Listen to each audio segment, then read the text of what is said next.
Rufus boy, let me love boy, what you know. Rufus boy, let me love boy, what you know. Rufus boy, let me love. Hi guys. Today I want to talk about a topic that has come up a lot for me recently in the last couple weeks, and that is competition prep coaches. This is more about what questions you should be asking your coach before you hire them. I have below here a list of notes, so I will be looking down at those. But in recent last couple of weeks, I've had people asking me, well, my coach told me to do this. Should I be doing this? I say, listen to your coach. You hire them. I am not your coach. I think people rush into it and don't ask the right questions, or they don't know what are the correct questions, especially if it is your first time competing. You should be interviewing your coach as if they are interviewing for a job, because that's what it is.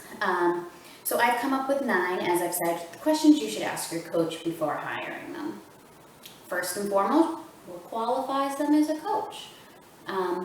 As someone I've spoken to recently, hired someone because they look good in the gym. That doesn't necessarily mean they're going to be a great competition prep coach. It's a lot more than just how their physique looks. You can start off by asking if they have any education or certifications in the field. You're going to find a lot of coaches out there are not certified personal trainers. They don't have liability insurance. They may run a business of prep, but have none of those things. It's not that certifications make someone qualified to be a competition prep coach by any means, but it gives you an idea how much they've invested into being a coach as well, in terms of, are they keeping up to date with their education? Are they learning new things? Are they working toward new goals themselves as a coach? As science improves, we learn a lot more about the human body every single day. It's important that your coach has recent education on subjects, that they're doing current research, because what we knew 15 years ago about the human body is pretty different than what we know now. Old school bodybuilding techniques, they require you cutting water on Wednesday before a show. That's not the way to do it anymore. We know better. So just someone having done it for a long time doesn't necessarily make them qualified as a great prep coach. Number 2, ask for client pictures. This goes along with someone should be able to show you their portfolio as if they're interviewing for a job, like I said. Ask how long it took their clients to get there. If all their clients got there over 6 months, over 12 months, if they crammed it into a 12-week period, those are important things to know based on their style of coaching and if that's going to be feasible for you.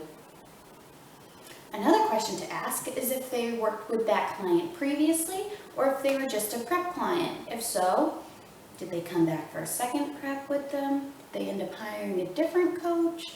You want to know their relationship with their clients. Another question, did they work with them after the show? Did they continue doing training with them, or were they just a prep client, gone? You could ask for references, but just like anyone else, if you're giving references for a job interview, you're not going to give someone who might say something bad about you. My suggestion would be, if they're posting pictures of their clients online, on Instagram, they're tagging them, send them a personal message, whether it be a DM on Instagram or personal Facebook message. Ask them how you're thinking about hiring the same coach, and ask them how their experience was, would they recommend them, etc. Number 3, ask about their dieting methods. Ask to see an example of their dieting methods. Do they do macro tracking? Do they do strict meal plan? Is it a combination of the two? Ask them what their style is, because some people work better with one way, some people work better another way. You want something that's going to work for you. Ask them how they decide when changes need to be made to an individual's diet. Do they just do it based on a timeline? It's been X number of days, X number of weeks, time to change it, or what gives them the cues to make changes to diets? Ask them about their technique for making changes to diets. Do they typically manipulate carbohydrates, fats, proteins? Do they lean toward one toward the other, or is it different for everyone? Definitely important to ask that question. Another question, which they might not answer, ask them what was the worst case scenario? What were the lowest numbers they ever had to give someone?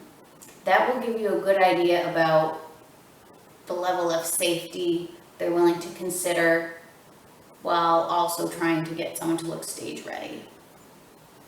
And then ask to see a couple examples of people's diets. Ask to see ask to see one person's individual diet at the beginning of their prep, midway through, and then ask for the week before peak week. Ask what the diet looked like, because that'll tell you what kind of cuts were made, and ask for a couple examples, because if everyone's diet looks the exact same, that's a big red flag. A diet should be customized for the person, and a coach should not be giving the same exact meal plan to every single client. Number 4, ask about their training and cardio methods. Ask how they decide where to start someone for their training and cardio for competition prep. Do they train a male bodybuilder differently than a male physique competitor? Do they train a female physique competitor different than a figure in a bikini? If all females get the same workout split, that's another red flag. You're all getting the same workout. Your workout should be customized for you, your division, your body type, where your improvements need to be made. So if you're all getting the same split, that's a red flag.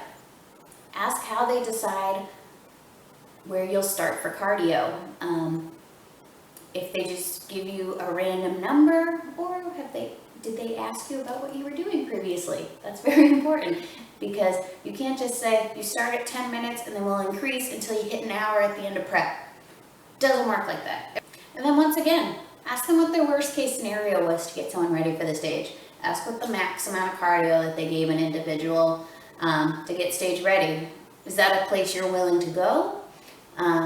If it's not, then maybe think about a coach who is willing to instead work with you for a longer period and push out a show.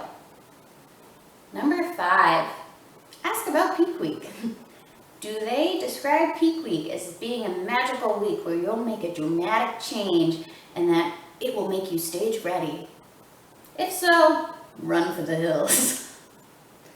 Peak week is a way of fine-tuning the body to be stage ready, but it's not going to make you drop 20 pounds in a week and make you look stage ready when you did not. You have to be lean enough for the stage to begin with when you enter peak week. Ask what their peak week protocol is. How do they generally lay out the diet that week? How do the workouts look? Is it any different than the rest of your competition prep? That's an important question to ask. Number 6, supplements. I'm going to speak on behalf of natural competitors because that's what I coach, that's what I do, that's all I know. I can't help you in terms of enhanced athletes because I don't know what they'd be looking for. But in terms of natural competitors, you want to ask your coach if they require you to take any supplements. If so, what are these supplements? Also ask them, when are these supplements implemented throughout the prep? Are they used in the beginning? Is it something you're going to use in the last month? Something you're going to use in the last week? Get a general timeline because every supplement costs money. You want an idea of what you're going to be spending on top of paying for your coach and all the other fees of prep. Supplements are just that. They are a supplement. They should not be necessary. Toward the end, yes, I will always recommend multivitamins to everyone every time, just because your diet is going to be restricted to some degree.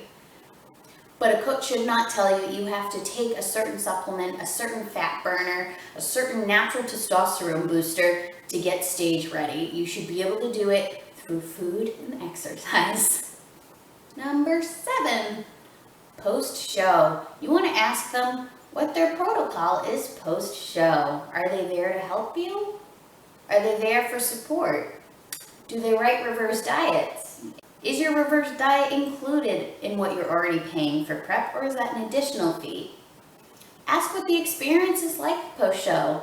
See if they'll be honest with you. You can find 1,000 videos, millions of videos, I'm sure, out there right now that tell you how difficult post-show can be. And it is true. It's hard to see your body go from being so stage lean to, in a short amount of time, looking relatively normal.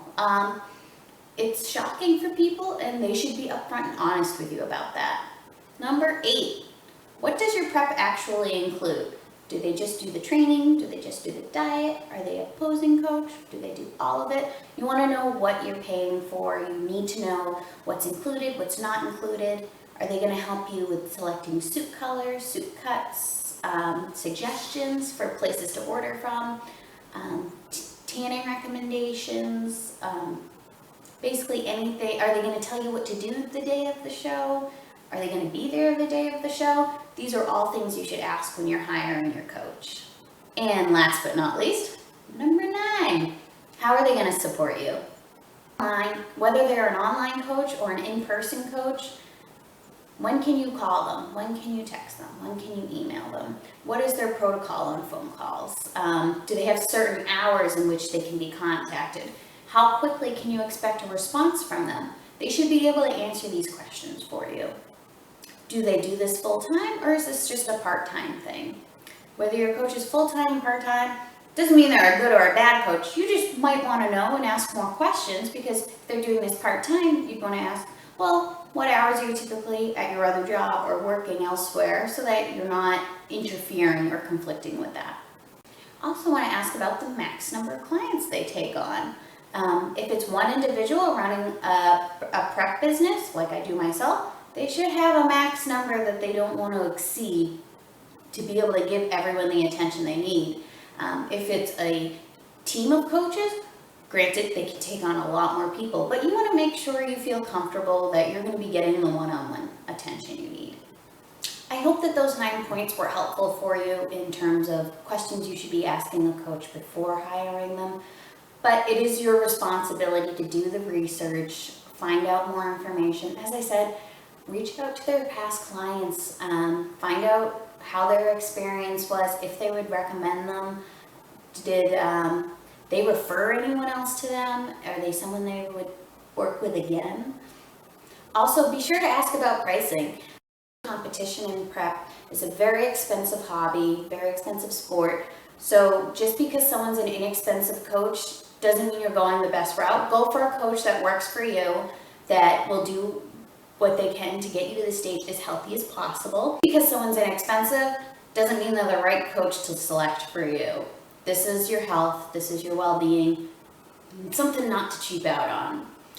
Anyways, I hope that was helpful for you guys. And if you have any questions or comments, please leave them below. Let me love, boy, what you know. Let me